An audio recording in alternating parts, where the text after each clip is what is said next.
Good evening and welcome to another special edition of Straight Talk. I'm Eugene Chan and I'm thrilled to have you all join us right here on the grounds of the Hong Kong Stadium where the Rugby Sevens was held on the weekend. We will talk with the CEO of Hong Kong China Rugby, a former French rugby union player and a Hong Kong China women's rugby team member and get their take on how our Rugby Sevens became magnificent. Our first guest is the CEO of Hong Kong China Rugby since 2017, Robbie McRobbie, recognized with an MBE for his philanthropy and UK relations. Robbie is a true champion of using sports for social good. Welcome, Robbie. Thank you, Eugene. Great to have you. This 2024 Rugby 7 event has been a tremendous success. And you told me earlier, it has been like the 30th year in the Hong Kong Stadium, but I'm sure it's gone way longer than that. Can you share with the viewers what's behind all these years of hard work? Of course. So the idea for Sevens International Tournament in Hong Kong first came up in 1976. Three chaps in a bar where many good ideas are originated, decided that they wanted to host an international rugby competition, but to do it for 15-a-side rugby was very expensive. Flights, hotels, logistics. So the idea was, why not use the shortened, abbreviated form of the game, Sevens? Now, Sevens have got a long history, but to be honest, it hadn't really captured the international imagination. So to try and organise a tournament based on Sevens was a very novel idea. So in 1976, the first one was held in the old Hong Kong Football Club. Now, Football Club, it's not where it is now. It was on the other side of Sports Road. Was a very nice old ground, had a capacity of maybe 2,000 or 3,000 people. But right from the word go, the tournament seemed to capture the vibe of the city and became very, very popular with international rugby. So over the next few years, interest grew, the spectator numbers grew, until it came to a point where actually Hong Kong Football Club could no longer accommodate the size of the competition. Right. Yeah. At that point then, they moved to the government stadium. And the government stadium, of course, is on the site of where we are now, but it's not this stadium, because in 1992, I'm sure as we'll talk about, the government made the decision to knock down the government stadium and build this magnificent new Hong Kong stadium. Right, Robbie, as we discussed earlier, this has been a regular sold-out event until the pandemic, which we saw for 3 years. And how do we ticket sales this year go? I'm so excited to say that last Thursday at 2:30 in the afternoon, we put up the sold-out signs for the first time since 2000. And there's 40,000 people. 40,000 people every day. So we sell 3-day tickets, sold out. So, you know, for us, that's such an important milestone for Hong Kong China Rugby, for our rugby community, and for the city. So we've had a number of years where there were no Sevens tournaments at all because of the pandemic, and then we came back. We were the first international tournament back in Hong Kong, right, just as the restrictions were ending, November 2022. We got 27,000 people, which was really good because there still were very few international travellers. Clock forward to last year, up to 32,000, and the overseas travellers were starting to come back. And then we've worked really, really hard to re-engage with our traditional overseas fans, right, and get to a point where now this year, sold out. Right, Robbie, as I walk in, I see a lot of faces from all over the world. What will be the makeup between local and international travellers? So because we have now an e-ticketing app, we're able to really accurately track where the purchasers and the users of the tickets are coming from, just by looking at the telephone number code. So far with the public ticket sales, we know that 42% of purchases are from overseas. Now, when we factor in because the corporate tickets go to central points and then get distributed, so it takes us a little bit longer to really dig down into the data, but we expect that figure to hover somewhere between probably 35 to 40% overseas visitors. Yeah, Robbie, as you told us earlier, like 3 years there were no rugby sevens at all, and looks like your finance must be tight at a particular time. So how important is a success contributing to the development of the Hong Kong rugby scene? Absolutely critical. 95% of our annual revenue comes from this tournament. Now, we were lucky going into the pandemic because we had some very astute board members some Scottish chartered accountants who had been our directors of finance, and they'd made sure that we went in with robust reserves in the bank. But as we went through COVID, we were eating up those reserves, and we knew that there was a fiscal cliff coming. Right. Survival was really in question if we had been able to not host the tournament for a further extended period of time. Right. Robbie, as you said earlier, that when it first started, the Sevens wasn't that special, especially amongst the world, not even Hong Kong, right? So why is it so special about our Rugby Sevens in Hong Kong? What is it, Hong Kong the city? What makes it so special, in your view? It's a really good question. I get asked it a lot. I mean, I think we have to remember that we're part of the World Seven Series.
To bring more events and build events into like the likes of the Hong Kong Sevens. Right. Will there be more plans to bring more rugby international events to Hong Kong, not just the Sevens?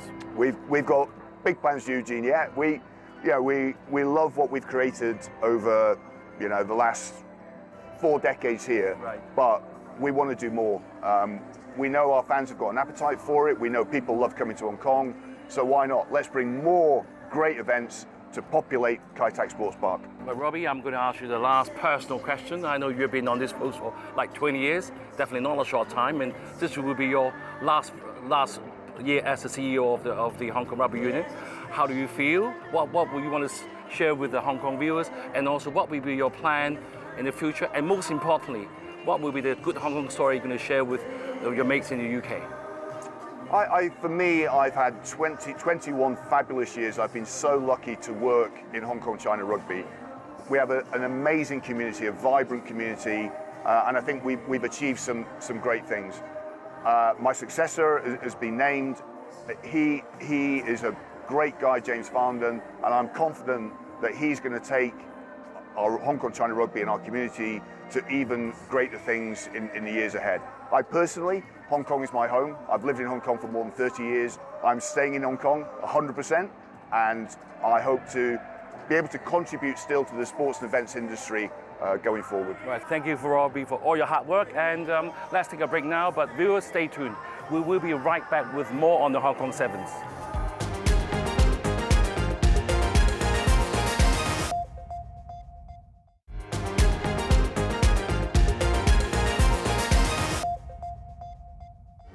Welcome back to Straight Talk on how the Hong Kong Sevens became magnificent. Our next two guests are former French rugby union player Benjamin Kaiser and Gabriella Rivers, a local rugby player representing Hong Kong this year in the Sevens series. Benjamin has 16 years of national and international level championship experience and is now a renowned TV commentator on international rugby. Welcome, Ben and Gabby. Thank you. Thank you. Ben, I know you have a bit of a Hong Kong connection. You told me you actually study here. Can you share with us your Hong Kong story?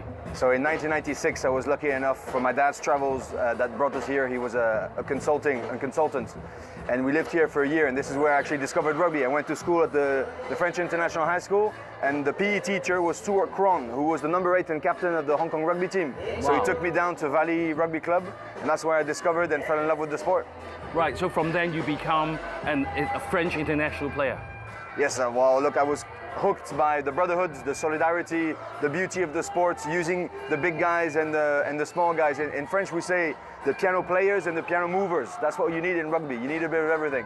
Right. And then it became my career, yes. Right. Any memories that brought you back with your childhood days? Oh, a lot of them. I was actually here in 1996 as a ball boy. So when I saw the kids, doing the parade at 2 p.m. yesterday, that was me 27 years ago. So it felt really close to my heart, special, very, very fond memories. Right. So Gabby, you came to Hong Kong when I believe you were 6. Yes. And then you're now studying law at Bond University in Australia. Yes. And now you're also playing for Hong Kong. Yeah. So can you tell us a bit about your training and how Hong Kong has actually helped you to develop rugby as a sport? Yeah, so the Hong Kong program has been really helpful with keeping me in the loop, but also allowing me to explore my interests outside of rugby. And so I went off to university in 2021, and every tournament that was important to the team, I came back and I trained as hard as I could, and it was my devotion to the team to continue to be involved regardless of my studies in Australia. So how does you feel to play in front of this crowd in Hong Kong? Oh, it's unbelievable. 40,000 eyes watching, and they're all cheering for you, supporting you, and I know friends and families are in there cheering the loudest for me, so yeah, it's unbelievable. Right, Ben, as you said, you have played for France, and you've also been to the rest of the world. Why is it so special that Hong Kong Sevens attract so many fans? What is it so magnificent as a word we use? I just think it's a unique blend of exoticism, of a door to Asia, but also this quite a heartwarming thing to know that you can travel everywhere in the world, but there's something that connects rugby fans. You like the social side, you like the rivalry on the pitch, you like the respect, you like the discipline, the drive, the mindset, the toughness. And when you come here, you find all those elements with an extra element of fun. I mean, the South Stand is just something absolutely unique in the world.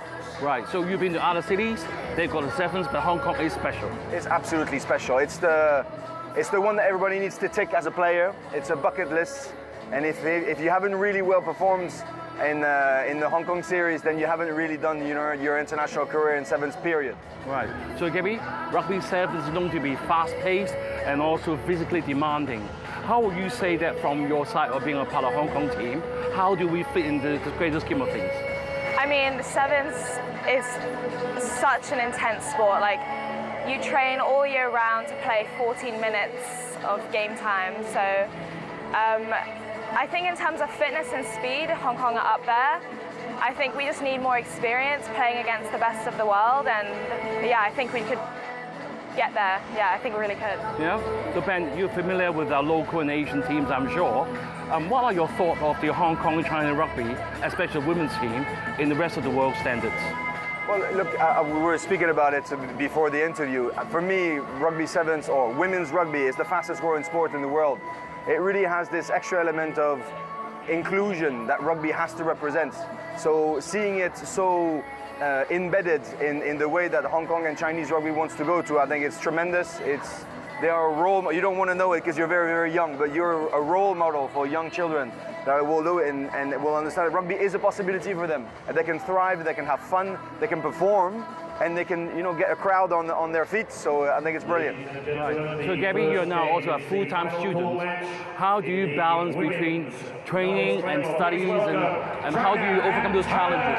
Yeah, I mean, we have a pretty young squad, so I'm not the only student, and the hard work that goes into doing both, it's a lot, but the coaches and management are really good at keeping us involved, but also allowing us the time to study as well. But it's about your own discipline and your own responsibility and accountability to make sure that you thrive in both environments. Right, and then how does your parents support you in all this?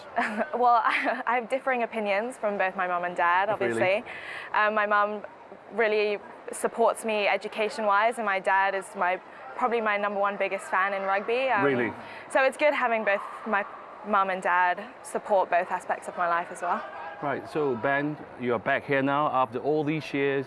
I can feel the thrill that you have, feeling the crowd and having talked to young players like Gabby.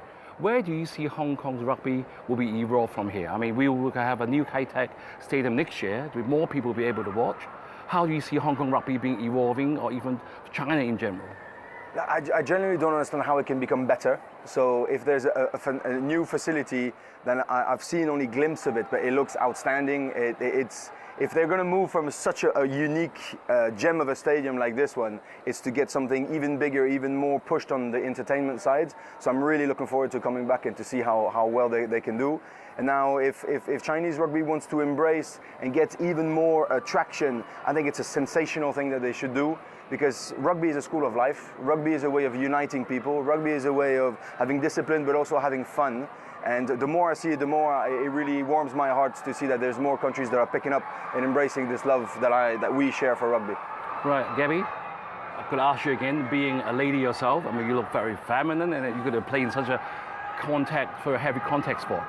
So is rugby a good sport for ladies, do you think? Yeah, absolutely. It's so much power and strength that you get from being in the sport, and you learn so much about yourself and how much strength that you have. And I think it's a form of discipline to continue to train and push the boundaries regardless of what people think of you and what people think of women in this sport.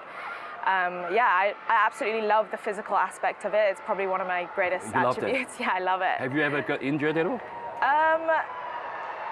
Not really. I mean, my shoulders a few times trying to hit above my weight, but yeah, no, I've been fortunate to avoid any serious injuries so far. Ben, have you ever been injured? Because as a spectator, we see that it's very heavy contact sport, and do people get injuries often? Well, I think unfortunately you're very young. Touch wood, you're not. But yes, I was injured many times. But look, it's part of rugby. You got to take care of yourself. And I think as long as it's not, the neck or the head, then we just take the pain and take the love with it. Right, you're playing for France and seeing the rest of the world. What would you recommend to the youngsters in Hong Kong who aspire to be like Gabby, playing for Hong Kong one day? What would be your advice for them if they want to play international rugby one day? Well, funnily enough, I would advise exactly like Gabby to stick with her studies, because it pushes you for extra discipline, an extra mindset, an extra drive, and that's a great balance to have, so that rugby stays a passionate moment and just pleasure, not something that you have to do, something that you want to do.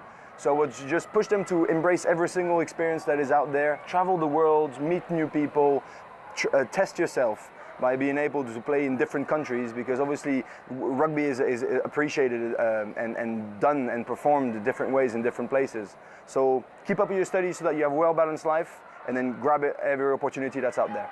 Right, Gary, I'm going to ask you the last question. You can take the time and tell the viewers, what do you think Hong Kong's Rugby Sevens are so magnificent? That title of the show us. I mean, for such a small community, we have such extraordinary players. Like some of these girls are absolutely world class, and I think we have so much growth and development coming within the younger group. Watching the young girls that are coming through the program, I have so much hope and optimism for the program in the future. But I think watching the girls train every day, I just think they're extraordinary, right. Extraordinary players and people. Right, Ben, I'm going to give you a last question. Hong Kong been through quite a bit of stress the last few years. We had social unrest, we had 3 years of pandemic, and the rest of the world saying Hong Kong is different to what we were before. How will you answer to that question? Well, I think 42% of the people who were in this stands come from overseas, so certainly the love of Hong Kong is not gone. People were desperate to come back, and you could feel the passion and the love for the place in the stands everywhere. I think you underestimate how everybody is so impressed by the performance on the pitch, and so I think the love is still there. I think the appreciation is still there, and I think for many, many years to come it will be there. Right, you know, the chief executive will be coming today. What will be your wish list if you can speak to the chief executive now? How will you want him to support the rugby?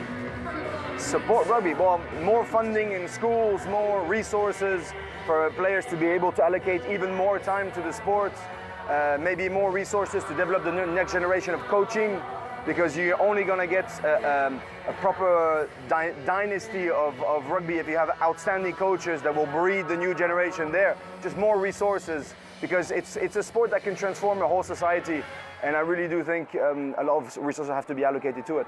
Right, Gabby?